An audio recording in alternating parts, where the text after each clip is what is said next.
You might not always be connected to the internet, and you may want to go ahead and work offline as well due to some security reasons, or maybe you cannot go online in a public Wi-Fi and so forth.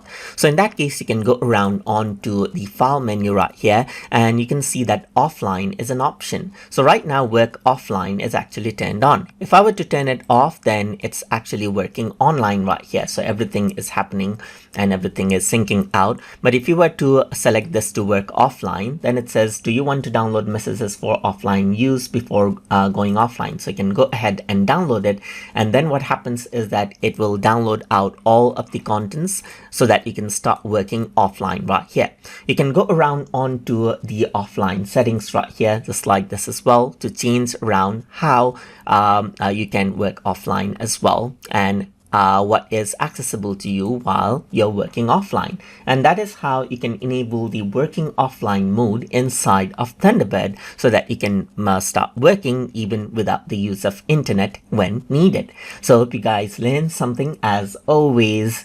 And as always, please like, comment, share, and subscribe.